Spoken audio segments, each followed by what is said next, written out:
Hey everyone, hi, hello, how are you? Yes, I will be spending the majority of today's video ripping Euphoria to shreds, and not because I take any pleasure in doing so, even though they did have me up late on Sundays, even though I had work at 6 a.m. the next day. That's neither here nor there. The fact of the matter is, Euphoria seems as though it's taken a nosedive this season, and we need to talk about it so that hopefully in seasons to come, we can still enjoy it like we did the first one. Before I do say anything though, I just want to say thank you to everybody who watched my last video, everybody who engaged with it, and we had really good conversations. So I really enjoyed the conversations that came from that. And if this is your first time watching, please do like and subscribe if you are not disappointed, and comment down below if you have any thoughts about what I'm going to say. Because as a reminder, everything presented in this video is just my opinion. You do not have to agree. This is just what I think based off of my research, which is just me watching a ton of high school dramas.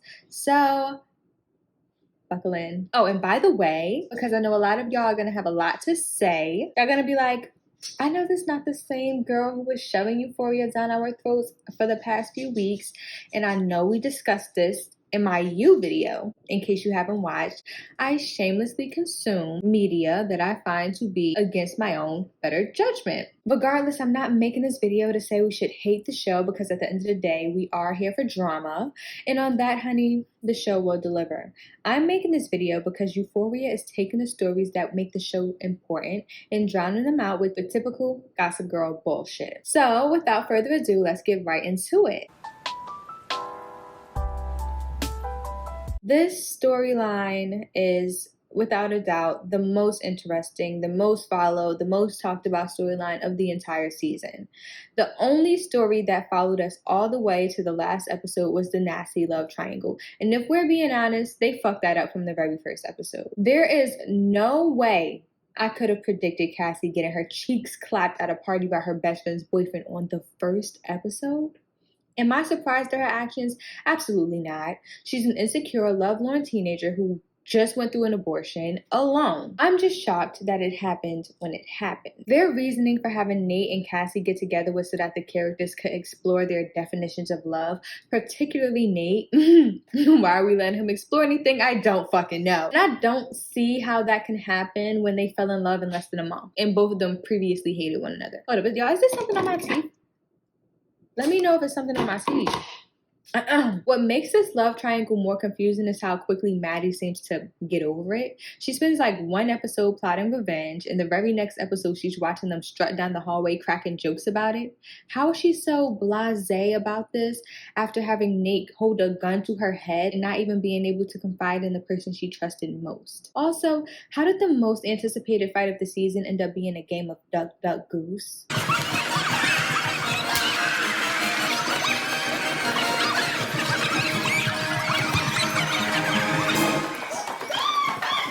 And why are they chilling in the bathroom together at the end? Because if I was Maddie, I wouldn't want to be in the same room as Shawty. It just makes no sense to me.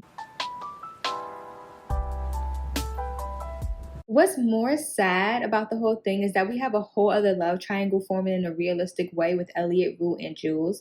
You would think that with Rue being the main character and being based on Sam Levinson's own experiences, we would follow the progression of those relationships more closely. Instead, it seems like intermission scenes between the Cassie storyline, considering neither Elliot or Jules could get a lick of time outside of their roles in Rue's life to develop the love triangle from every side of the equation. Not to mention, introducing Elliot to the storyline is one of the main reasons Jules' character gets so much hate this season. She's constantly hanging around an active drug user while dating a recovering addict and encourages Elliot to do the same actions he discourages in Rue. Then after they fuck and ruin Rue's life, they just stop talking.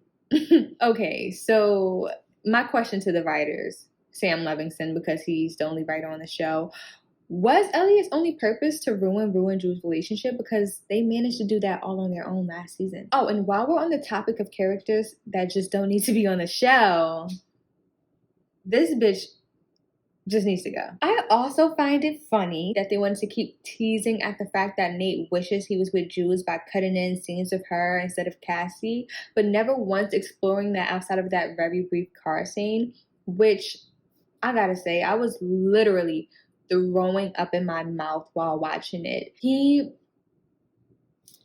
Oh, I can't even talk about it right now. Why did he give her that tape? Could he not have just destroyed it without her ever knowing? If he was going to turn his dad into the cops anyway, couldn't she just find out through her own process of elimination that she had to have been on the videos as well? I just don't understand. To me, it seems like Nate just wanted a reason to see her, obviously. And they wanted to tie in this Nate and Jules still have a thing somehow, some way, but just dropped it in this one scene when it could have literally been a big thing throughout the entire season, and it would have been way more interesting. Honestly, would have made a lot more sense than Nate and Cassie, because what the fuck was that? Then we have, I'm gonna just lump them into one because of how much screen time both of them got. It was basically the same. Kat and Ethan, Lexi and Fez. Okay, first of all, they both deserved better. And honestly, I could have done without a half-assed flexy romance, so maybe just throw that away, save it for next season. However, Kat deserved more screen time to justify the regression of her character. She's supposed to be gaining confidence, but ends up so insecure in her choices that she's lying about having a brain tumor when she broke up with Ethan. How do you go from bossing men around for money to faking illnesses to get out of a relationship? She literally spends the whole season being Maddie's sidekick, even though last season they literally had an argument about that exact same thing. And if there's a reason for that regression, we never find out. But rumor has it, Barbie tried to confront Sam about the direction her character was going in, and in response, he cut her lines. So it sounds like Barbie tried to save the show that we know and love and risked her check and her sanity to do so, because on set, tensions have been rising, allegedly. I believe this to be true simply because of the fact that it would make sense that Kat's character was just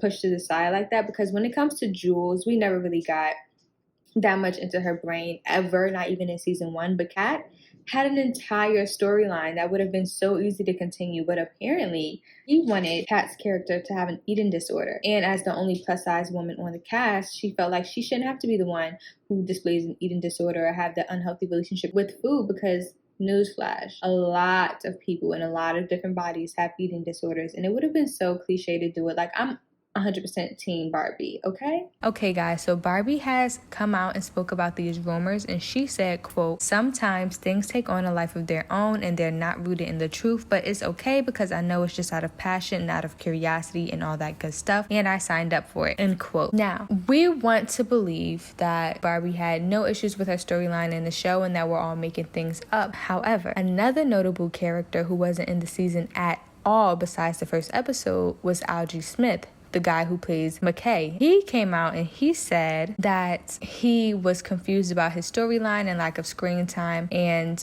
basically got no clarity on that. And another source stated that several background actors and crew members described the work environment as toxic.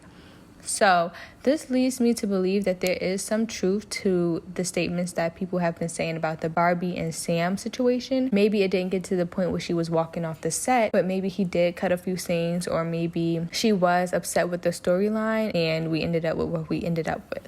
Not to mention, this season we get a Cal storyline when we literally could have been getting more about Kat or Elliot or Jules or whoever the fuck. Like, all that screen time that Cal got to justify being... I'm not gonna say that. He basically got trapped in his life because he was eating too much pussy, and we're supposed to feel bad for him. I don't care. I literally do not care. I would like to know more about Kyle's backstory another time, not now. This is not the time for that. I just feel like we ended up with a Kyle cliffhanger that nobody really even cares about what's gonna happen to him when we come back from season 3. Like, literally, who's gonna be like, oh, I wonder what Kyle's doing in jail? He should have been locked up. Was not clicking. I don't care. You know what else the Kyle storyline could have been used to do? Rue's parents. I mean, all we kept getting was repeat scenes of that funeral. Who wants to keep seeing the same funeral in the exact same scene over and over again? Are you serious? Do we really need to keep seeing Rue do that speech crying? Do we really need to see that? We can't ever see her and her mom and her dad and her family just having fun. Or we can't build upon the relationship between Rue and her own little sister. Gia gets no screen time. I really thought we were going to get some Gia scenes. Like, Gia's apparently doing bad in school, getting D's and F's, but why? We couldn't see her sneaking out and doing stuff. If she would have been the storyline that was up there instead of Cal's, it would have tied the show together way better. Last season, all of the storylines were so interconnected and it just made so much sense. It flowed perfectly. They had a backstory for every main character. So it's just weird to me that they completely abandoned that formula for success, and just feel like we could have done better. Like, why do they do so much in TV shows to give humanity to abusers and horrible people? We don't need this. There are people who are struggling who we don't know about. Gia, like, give Gia more screen time, period. She carried. But yeah, the show started off highlighting characters that wavered from the status quo, just to turn right back into a show we've all seen a million times. But I wonder where. I wonder where we've seen a show where two white girls were beefing over some white boy. Where?